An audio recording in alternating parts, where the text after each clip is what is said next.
ABC Actu. ABC Actu, c'est l'essentiel de l'information. ABC Actu, c'est la politique, l'économie, le social, la culture, la religion, la science, la technologie, le développement et les divers. ABC Actu, l'essentiel de l'information pour vous, FM Prêt.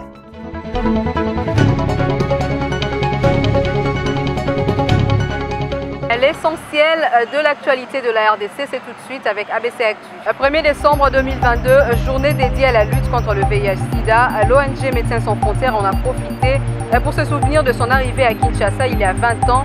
Un élément à suivre dans ce journal. Répondant à l'appel de la SYNCO, des milliers de chrétiens catholiques accompagnés de la société civile ont marché ce jeudi au Sud Kivu pour soutenir les forces armées de la RDC et dire non à la balkanisation, un élément que vous suivrez au cours de cette session d'information.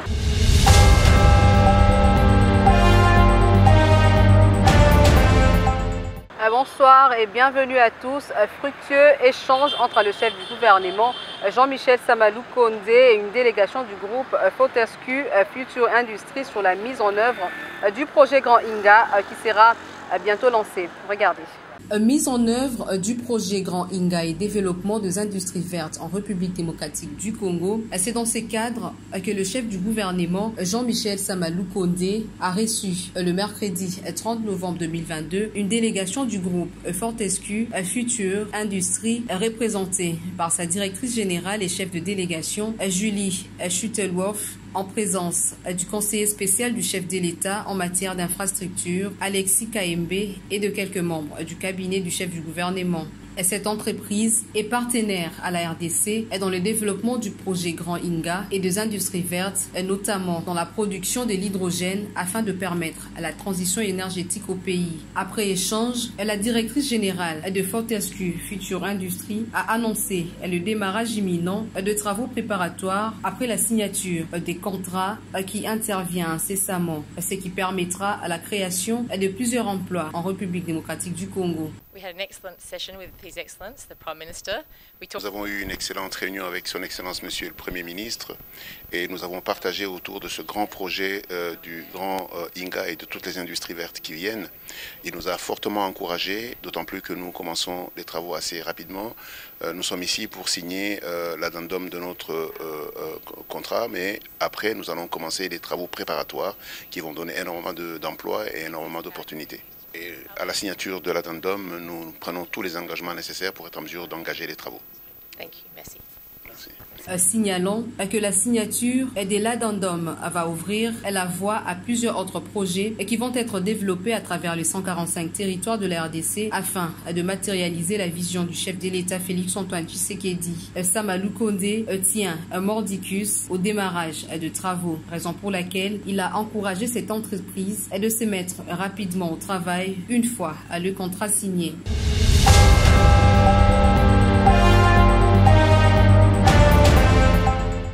Dans l'actualité également, au Sud Kivu, une marche de soutien soldée par le dépôt d'un message au gouvernorat s'est tenue ce jeudi 1er décembre pour dire non à la balkanisation et soutenir les forces armées au front organisé par l'Église catholique avec à sa tête l'archevêque de Bukavu. Ils ont dit non à l'agression rwandaise et rendu hommage à tous les compatriotes qui ont perdu la vie dans cette guerre. Regardez.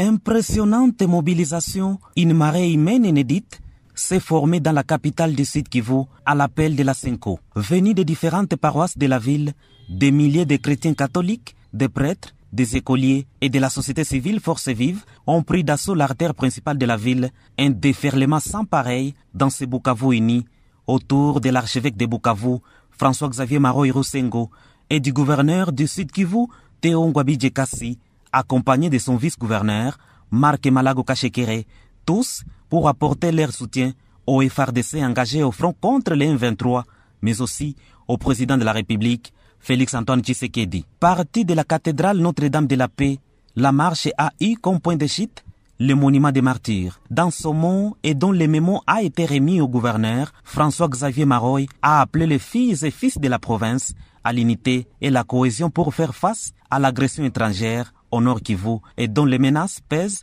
sur le site Kivu. Il a appelé la population à la vigilance et d'éviter toute manipulation politicienne. La défense de notre patrie ne doit pas être laissée aux seuls gouvernants. En ce moment crucial, faites taire les divergences politiques et réunissez les efforts pour être plus forts face à l'ennemi. Au nom du commandant suprême des forces armées de la RDC et de la police nationale congolaise, le gouverneur Théo Ngwabidje Kassi, qui a rendu des hommages dignes au président de la République pour ses inlassables efforts fournis pour le retour de la paix dans l'Est de la RDC en général et au Sud Kivu en particulier. L'essentiel aujourd'hui, c'est d'être unis pour la défense de notre pays. L'unité et l'intégrité territoriale de notre pays soient sauvegardées. Nous disons merci à l'archevêque de Bukavu et toute la population pour la mobilisation de ces jours pour interpeller la communauté internationale d'éviter la complicité. L'autre temps fort de la marche, c'était l'appel de l'archevêque de Bukavu, François-Xavier Maro Hirosengo, qui a invité le gouverneur Théo Ngwabidje et son gouvernement, ainsi que les députés provinciaux.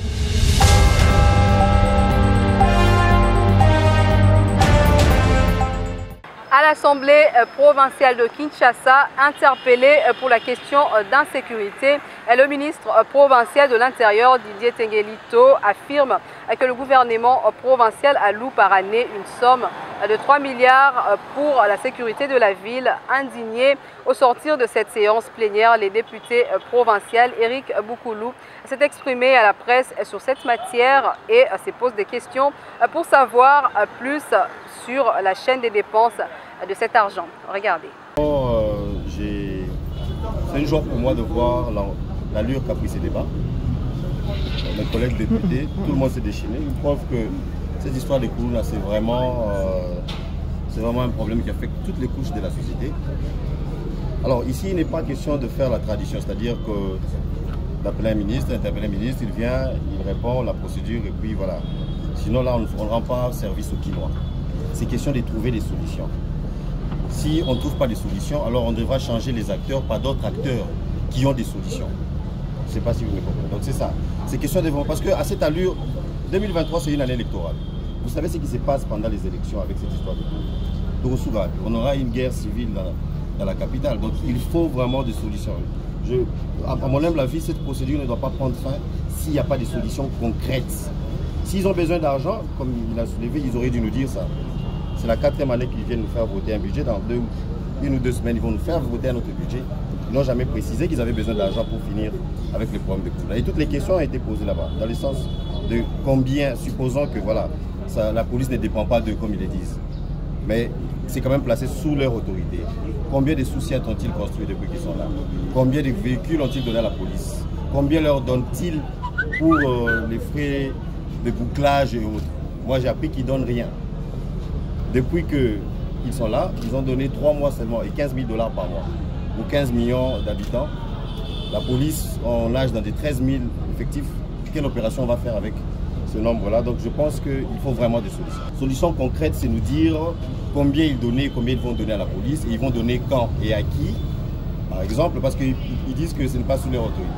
Et combien de sous-sièges ils vont construire, combien de véhicules ils vont donner et dans quel délai. Il ne faut pas que ce soit une promesse comme ça. Donc moi je pense que si tout cela n'est pas inclus dans les réponses, il faudra trouver d'autres acteurs. Alors je pense que c'est son secteur et je connais, en fait je crois que l'excellence Tengelito maîtrise bien son secteur, donc 48 heures, ça semble être suffisant. C'est lui qui a demandé 48 heures, c'est pas moi. Donc, pour moi il fallait même les réponses aujourd'hui, parce qu'on a vraiment besoin des réponses. Aujourd'hui au moment où nous parlons, je ne sais pas si vous avez des images du Palais du Peuple, devant les chefs de l'État, il y a des gens qui ont scandé Koulouna et Zongi, devant les chefs de l'État. Et imaginez-vous, quand le chef de l'État il entend ça, à qui il pense d'abord? Aux autorités provinciales. Donc on doit faire quelque chose.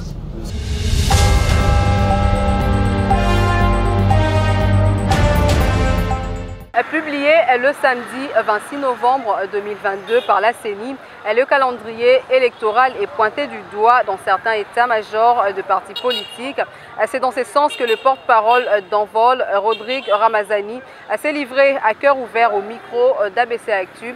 Roski Misenga l'a rencontré. Le samedi 26 novembre dernier, la Commission électorale nationale indépendante CENI a procédé à la publication du calendrier électoral pour les échéances de 2023. Une nouvelle que les différents états-majors des partis politiques ont accueilli, chacun à sa manière. Si pour d'autres, le calendrier publié par la centrale électorale est réaliste, ce n'est pas le cas pour l'envol. Le parti du député national de Lycée Sanga, le porte-parole de ce parti, Rodrigue Ramazani, dit qu'Envol prend acte de la publication de ce calendrier et espère que les élections se tiendront à la date prévue par la Constitution. Lorsque vous scriptez ce calendrier électoral, en réalité, vous constatez qu'il s'agit ici d'une chose qui vient en réalité couvrir l'absence de la volonté politique pour nous conduire aux élections. Il n'y a aucune volonté politique pour nous conduire aux élections. Raison pour laquelle l'Envol dit ceci à l'opinion nationale et internationale, que l'Envol veut aller aux élections selon le calendrier électoral. Donc, nous sommes au 20 décembre 2023. Le 20 décembre 2023, l'Envol attend que le peuple congolais parte se choisir leurs dirigeants. Et nous attendons cela. Mais si jamais, arrivé au 20 décembre 2023, les élections n'ont pas lieu, nous allons tenir M. Kadima responsable. Réagissant à la troisième rencontre des pourparlers qui se tiennent à Nairobi, la capitale kenyane, entre les gouvernements et les représentants des groupes armés, Rodrigue Ramazani pense que c'est une fois de plus une perte de temps inutile. La plus grande difficulté de ce que nous constatons à Nairobi, c'est ce manque de respect du Burundi vis-à-vis du peuple congolais et de la diversité de sa population. Du Congo et de sa population, allais-je dire. Je ne sais pas si nos dirigeants se prennent au sérieux. Lorsque le président ougandais, président en exercice de l'EAC, dit au peuple congolais de se tranquilliser, la force régionale sera là pour le sécuriser. Ils quitteront nos sols jusqu'à ce que la République démocratique du Congo sera capable de sécuriser son peuple. C'est une façon de remettre en cause notre souveraineté, la capacité de la République démocratique du Congo de se défendre. Notre armée a la possibilité et a la capacité de défendre notre intégrité du territoire, protéger notre indépendance, mais aussi des acquis de notre souveraineté. Mais si seulement si on lui renforçait sa capacité. Envol se prépare pour bien se comporter au prochain scrutin de 2023, a-t-il conclu.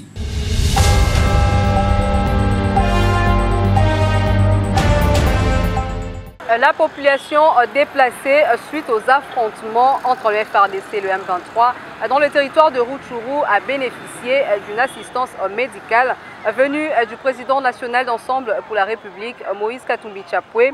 De l'eau de médicaments sont parvenus aux déplacés de guerre grâce à la structure UMAC chapeautée par Damien Terranova, vice-président. Regardez.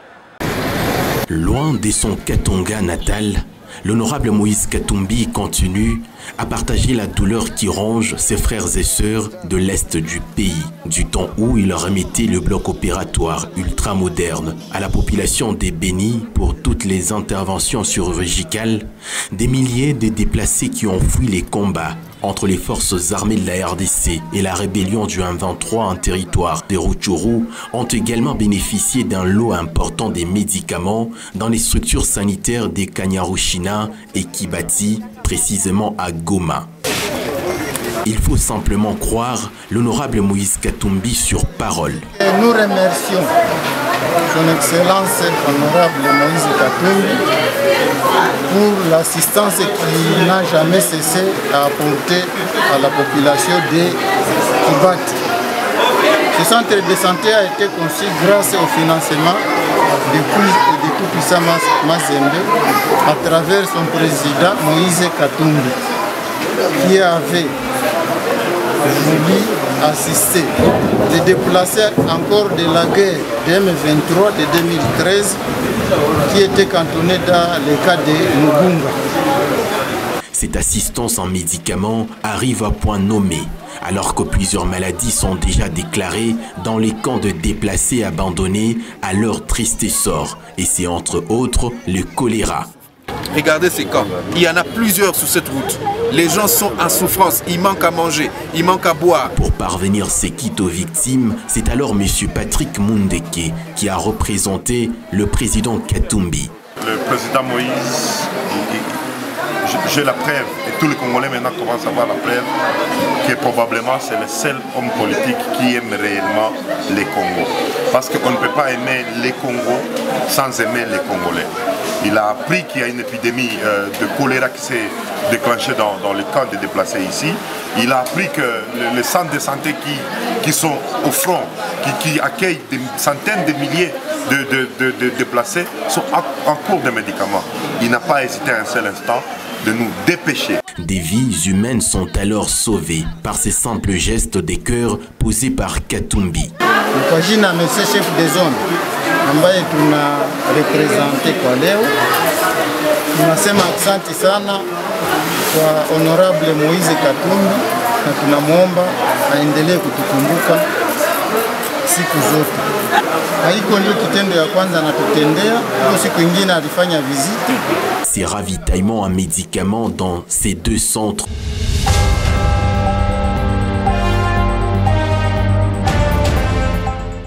Dans la province du Haut-Katanga, installation de la Ligue de femmes du parti Alternance pour l'émergence du Congo, Fédération Lubumbashi-Kipushi.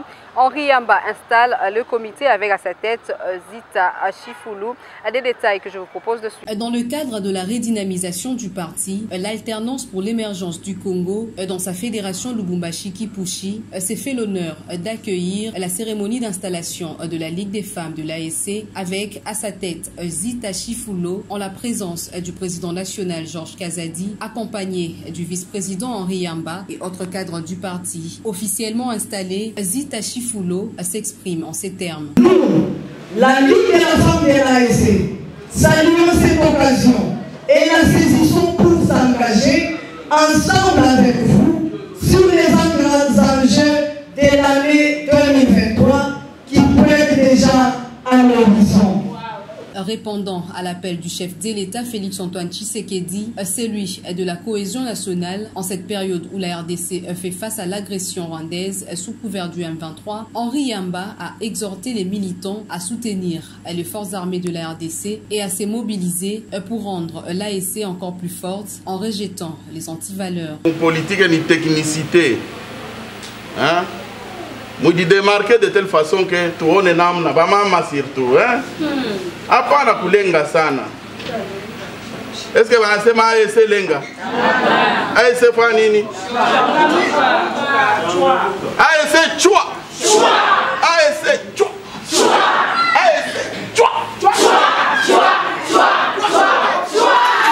Présent à la cérémonie, Georges Kazadi a promis son accompagnement à toutes les structures de l'ASC venus nombreux à cette activité. Il faut souligner que l'alternance pour l'émergence du Congo se prépare et s'est dit prête à affronter les élections de 2023 et faire élire à nouveau Félix-Antoine Tshisekedi à la tête du pays.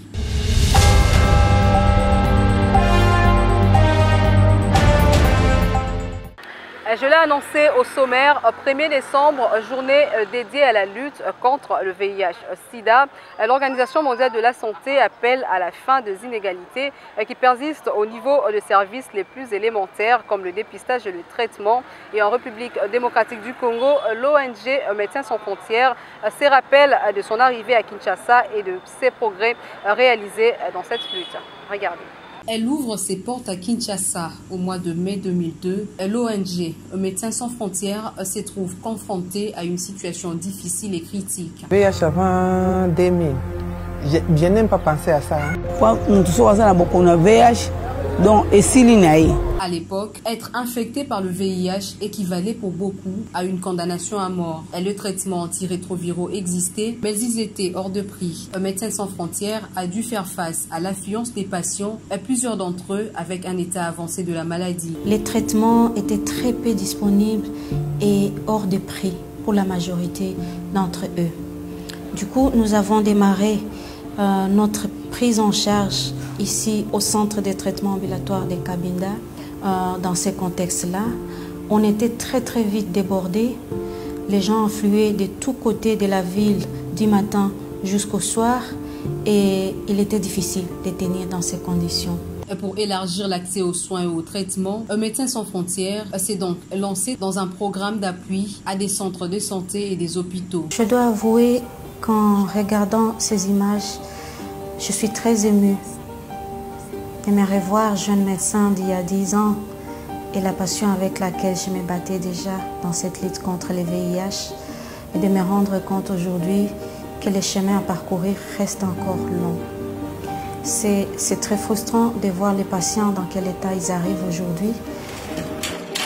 En 20 ans, ces investissements ont permis de mettre près de 19 000 personnes sous traitement ARV gratuitement dans la capitale congolaise et de former d'innombrables travailleurs de la santé du ministère. La République démocratique du Congo dépend jusqu'à ce jour exclusivement des bailleurs internationaux dans la lutte contre le VIH-Sida. Mais cet appui est toujours insuffisant face à l'ampleur des défis. Seules 3 provinces ont les équipements adéquats pour assurer la mesure de la charge virale de patients. Ces dernières années, certains reculs ont été observés, ce qui a entraîné la baisse des activités destinées à réduire la transmission du VIH de la mère à l'enfant par le dépistage de femmes enceintes et la mise sous traitement. Aujourd'hui, Médecins sans frontières dit appuyer le ministère de la Santé dans la prise en charge du VIH-Sida à Kinshasa et dans 6 autres provinces, dans le nord et le sud Kivu, la province du Maniema, la province de l'Ituri, le Kasaï oriental et le Congo central. Cet appui prend la forme d'une prise en charge directe des patients, des formations pour le prestataire de soins et d'une mise à disposition d'intrants. 20 ans plus tard, c'est un bilan assez positif, mais il reste beaucoup à faire pour éradiquer cette maladie.